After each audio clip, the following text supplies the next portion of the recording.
Today, will it finally happen? Will Jon Jones, the current heavyweight champion of the UFC, step into an octagon or a smart cage and face Francis Ngannou, the recognized lineal heavyweight champion? I don't know. All of this and more on today's episode of Matter of Fact MMA. What's up? What's happening? Let's go. What's up, guys? We right back at it. We right back with it. It's your boy, Matt, and we are here to go over a little bit of news that came out yesterday on, of all people, Ariel Helwani's MMA show. The Ariel Helwani show. Yay. Bro, so let's get into this, and at the end of this, we all kind of know where the derailment is going to happen. We know where this train's going to derail. So yesterday, Ariel on his show had one of his correspondents, or, a guy he is friendly with, so to speak, who is reporting that the big homie in Saudi Arabia, the big homie Turkey, and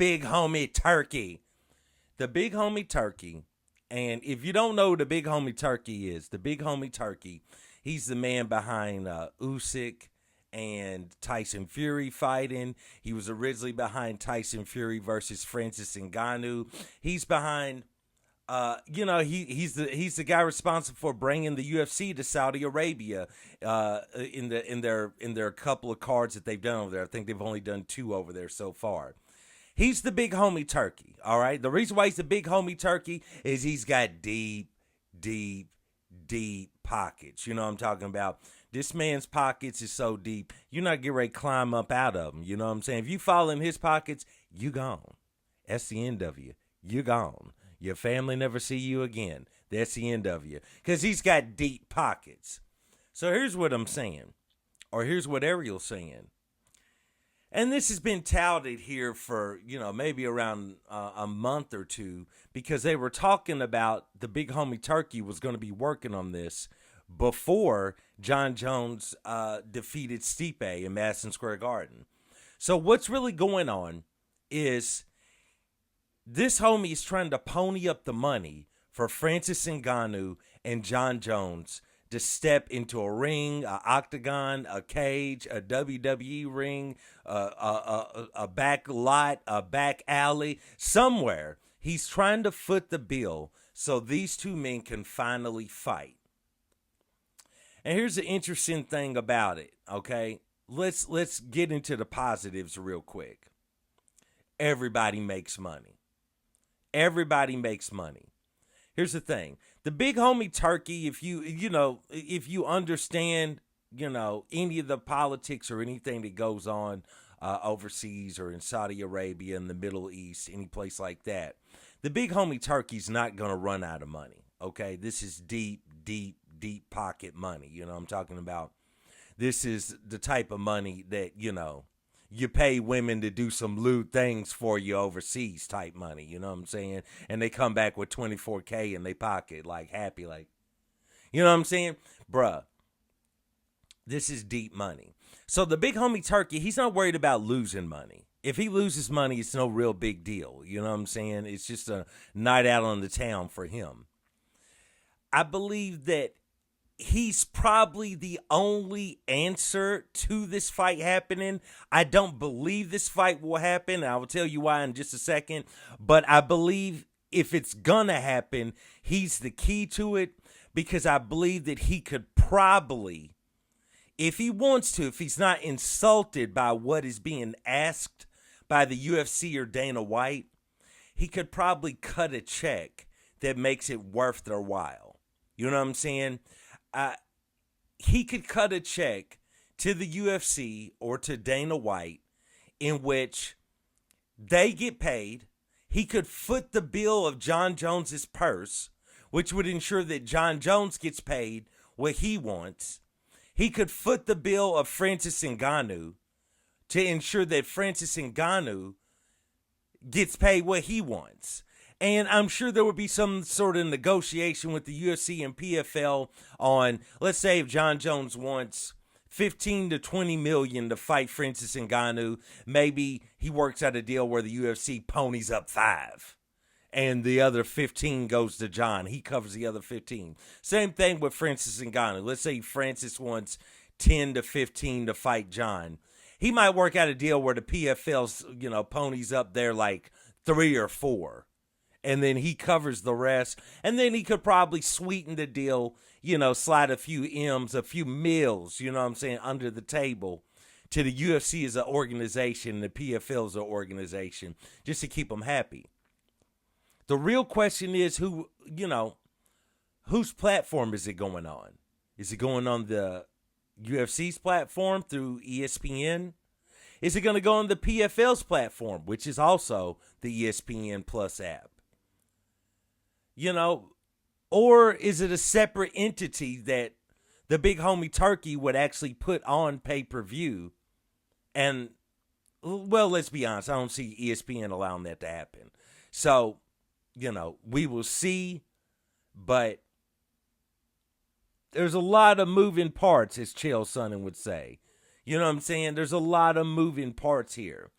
And if it's ever going to happen, I believe the closest we'll ever come to it is going to be from this homie Turkey footing the bill. Because, the UFC is always going to stick on they don't co-promote. The PFL wants to co-promote with anybody that's going to give them the rub or give them the shine. PFL's down. They down to F. You know what I'm saying? They not tripping. You know what I'm saying? You can F PFL the first night. You know what I'm saying? They not holding out. UFC's a little bit tricky. You know what I'm saying? They might be waiting on a ring. You know what I'm talking about? But not the PFL. PFL's dirty. You know what I'm saying? But, bro, man, I don't know. I mean, this homie's got enough money to make it happen, but let's talk about what the real snag and what the real hang-up is going to be. And that is an extremely wealthy bald man by the name of Daddy Warbucks, Uncle Dana White. Dana White is going to be the hang-up here, no doubt. Dana White, it's almost like some forms of good business, Dana White looks at it like it's beneath him to have to lower himself to work with anyone else, especially people that he is no longer fond of. Now, we have seen in the past, Dana White has said a lot of bad things about GSP, but he still let GSP come back and fight and spoke highly of him. He said a lot of bad things about Jon Jones over the years. He has still let Jon Jones come back and main event many shows, you know what I'm saying, including in Las Vegas. So the thing about it is, you can be on Dana White's bad side, and if the money is right, if the check is right, Dana White allow you to come back around. You know what I'm saying? The issue is in those other instances, the UFC was the only one promoting said fighter, the only one putting them out there. This requires Dana White to work with this buffoon Don Davis from the PFL. And I'm just not really sure if Dana's going to be willing to take a backpedal, a back step for this. No doubt in my mind, I think that if the money was right, if the opportunity was correct, and the PFL wasn't involved whatsoever, there's definitely a world where Dana White would probably deal with Francis Ngannou again in the UFC. Because, Google some of the history of Jon Jones and Dana White. Dana White said a lot of bad stuff about Jon Jones over the years. A lot of bad things. And right now, Dana White is leading the charge that Jon Jones is the GOAT of the sport. So things change when money gets involved. And especially when it's the big homie Turkey's money. But this buffoon Don Davis in the PFL, that's really the monkey in the wrench. You know what I'm saying? That's it right there. If I even said that right. Is it a monkey in the wrench? Is it a monkey wrench? What type of monkey is it? I don't know. Nevertheless, bro, that's your hitch right there. So that's just, something that the old homie Ariel Hawani, guys, that's just something that he's touting. So, there's got to be a little bit of truth to it. I don't know how much. I don't know how much weight it carries. We will see over the course. I mean, it's no doubt Jon Jones is not coming back to fight anybody until sometime next year. We'll see how it plays out, man. But frankly, if it never happens, if that fight never happens, it won't be on the account of Francis Ngannou. It won't be on the account of Jon Jones. It won't be because the big homie Turkey wasn't willing to dig deep down in his purse and make it happen. It won't be because of the big dummy Don Davis or the PFL. Dan Hardy ain't getting ready to stop it. You know what I'm saying? It'll be because of Dana White. So we will see how it plays out. That was just something that just struck me yesterday when I was kind of roaming over the news, and I kind of saw that, and I was like, oh, wow. Because, bro, if that could happen, how monumental would that be? One of a kind, never been done before. It would be amazing, outstanding. I don't know where that leaves Tom Aspinall, but, I mean, he'd still be the UFC heavyweight champion. More than likely, Jon Jones would just use the heavyweight title as a prop to walk in the ring or the octagon or whatever with Francis Ngannou, who have the PFL belt, and it makes for a good photo op. Tom is still the champ, but we'll see how all of that goes down, man. It was just something I just thought. Just wanted to let you guys know about that. Let me know your thoughts. Do you honestly think that Jon Jones will ever be able to fight Francis Ngannou? Do you think Dana White will ever swallow his pride and allow this to happen? And what would be the ticket? What would be the price tag that the big homie Turkey would have to write the check for to make it happen? You guys let me know. I really appreciate all of the love here, all of the views, everything. I really appreciate it, guys. Please keep liking, subscribing, letting me know what you think.